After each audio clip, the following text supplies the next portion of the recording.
Have a pleasant day to you, everyone. We are here to discuss or tackle about the Aristotle virtue ethics. I am A.G. Togonon. I'm here to discuss the Aristotelian ethics. Aristotelian ethics comes from the philosophical treatise Nicomachean Ethics that was named from his son Nicomachus. Said that his work was edited after his death. Aristotle tolls means an end or purpose. Aristotle accepts that the essence creatures of human lay not there cause but there is conclusion. No individual tries to be happy for an advanced goal, for we always choose happiness as an end in itself, and never for the sake of something else.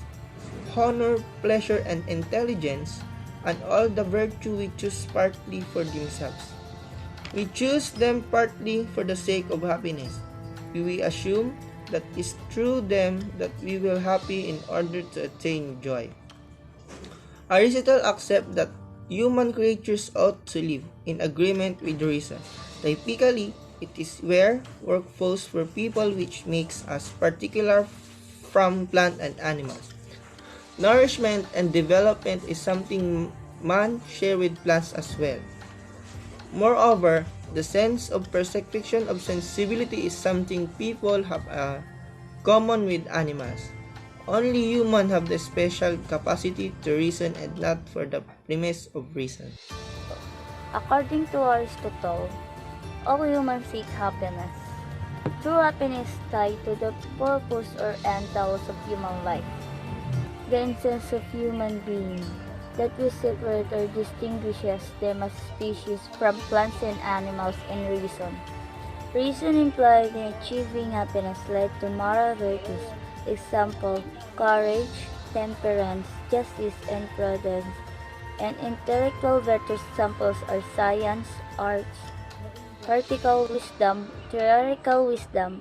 The intellectual virtue and moral virtue are the two virtues that Aristotle categorized.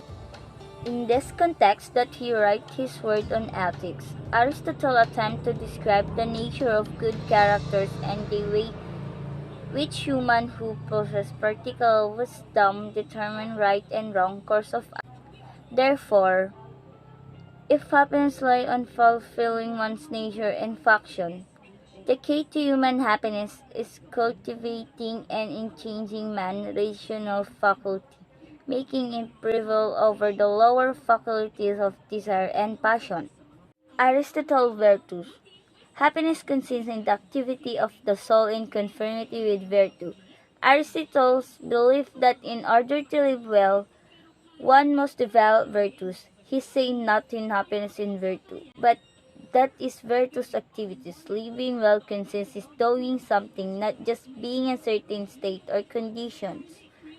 At the same time, Aristotle makes it clear that in order to be happy one must possess other good as well, such good as friend, wealth, and power. Therefore, to understand happiness and must look into the nature of virtue. I am assigned to discuss about the intellectual virtue.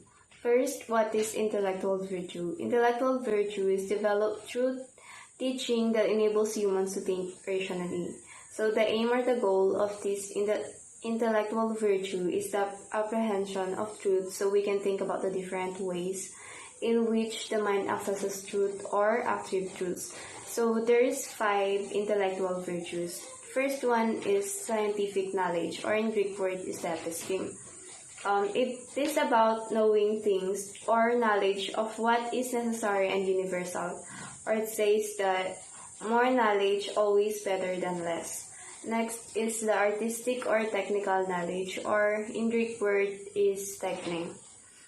This is about how to make things and develop a craft, because Greeks really meant for any kind of a craft like shoemaking, building houses, and sculpture. So this can be translated as their skill. And next is the intuitive reason, or in Greek word is nous. Nous is the comprehension in this sense that something that happens to you. For example, You're struggling with a problem and you're trying to understand something, and it keeps going around in your head and you just can't stop thinking about it, and you choose to understand it. So it's rather that understanding sort of happened to you at a certain point.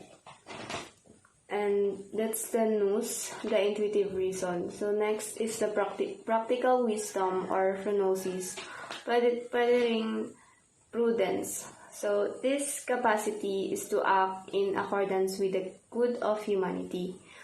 Or for example, the good judgment. This good judgment is going to be a way of accessing truth. So good judgment is knowing what is really good for you. Next is the philosophic wisdom, or in Greek word is the Sophia, or it called the love of wisdom. It is the very highest abstract truths. So for Aristotle, knowing specific things is the mark of a good scientist. Kaya siya sa philosophy. It connected din sa philosophy. And this combination of the intuitive reason and scientific knowledge as the philosophic wisdom or the Sophia. So that's the 5 intellectual virtues. Moral virtue. Striving for moral virtue rests upon an individual's moral character. His character is important in moral choice because he cannot simply separate his character from his choice of action. Now, our moral character is manifested by the kind of choices and action that we do. Example, kung ano-ano ang ginagawa or mga ginagawa mo, yun ang moral character na meron ka. Palagi kang gumagawa ng kabutihan, that is your moral character, decision character. Ang ginagawa mo ay puro kasalanan, that is moral character. Kaya hindi matatanggal o maalis sa ibang tao na isipin kung sayo yung mga bagay-bagay na nakikita nilang ginagawa mo. Because yung character is manifested by its choices and decision that you are doing in daily life. Another, good character must be cultivated and be brought to maturity, so that somehow when man will be confronted with moral decisions, he can determine seriously the right choices. Character then is not something best owned by a higher being, neither a preventive to be enjoined, but it's a task to be fulfilled by contrast struggle to do good. So, sabi ko nga sa inyo kanina, it is the struggle to do this is good. So, it is a habit is demand. Habit ito yung bagay na paulit-ulit mong ginagawa, not only because gusto mong gawin, but because it is the right thing to be done, or this is the right thing to do. So ito yung nagbibuild ng iyong character, at ang pagbibuild mo ng character, hindi yan kinabukasan okay na. That is not build. Build is in step by step manners. Paulit-ulit, hindi yung paggising mo magic or masamang image na mabuti ka na, hindi ganun siya. So it is a build to do time. So I'm discussing the moral means, or what's so called doctrine of mean of Aristotle. So what is golden means? Means. Moral virtue follows from man's nature as rational being. In other words, moral virtue is a golden mean between two less desirable extreme. So yung virtue, hindi siya makikita sa excess or sa deficiency of let's say extremes or the vices ang tinatawag. The virtue lies in the middle of the two extremes. Hindi mawawala ang virtue without hindi siya masasabing virtue if wala siyang pair na vices or what's so called extremes. So for example na lang natin is the word courage. Most common example yung courage. So, nasa middle yung courage, yung virtue natin, then with two vices or the extreme. So, yung isa sa vices natin is called the deficiency or yung pagkukulang. And then, the other is the excess. Excessing the virtue from its limit. So, yun, let's say courage. What is deficiency of courage? It is the cowardice. It's called cowardice. And the excess of courage is being reckless. Reckless is the so-called the excess of the courage. For example, na lang is the most common example na makikita natin even sa module is yung let's say for example a soldier,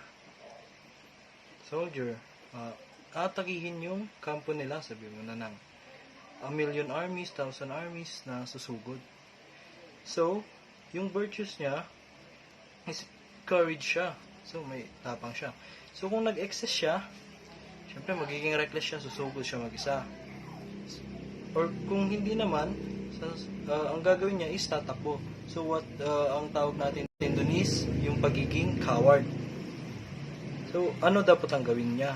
So, lagi siyang dapat ang gawin niya is nasa middle.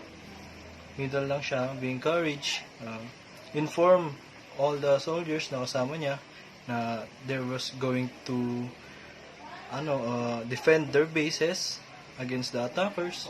Noon.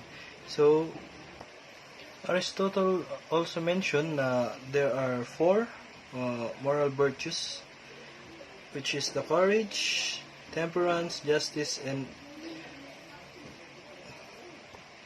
prudence.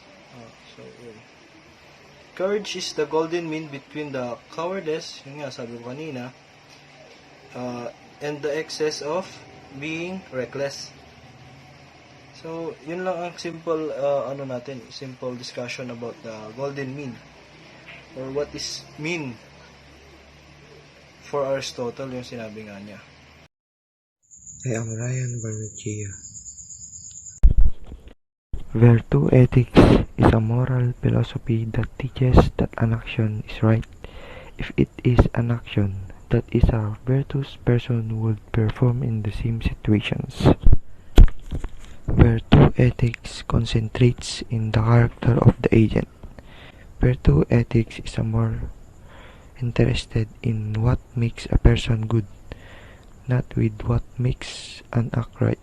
It focuses on the person making an act. Virtue ethics ay ang pagiging mabuting taong may moral at higit pa sa paggawa ng mga tamang gawain tulad sa pagtulong sa mga kababayan natin dito sa Pilipinas na nangangailangan ng mga tulong ngayong pandemya na nagaganap at sa mga nagbibigay ng mga relief goods na biktima ng mga bagyo o kalamidad.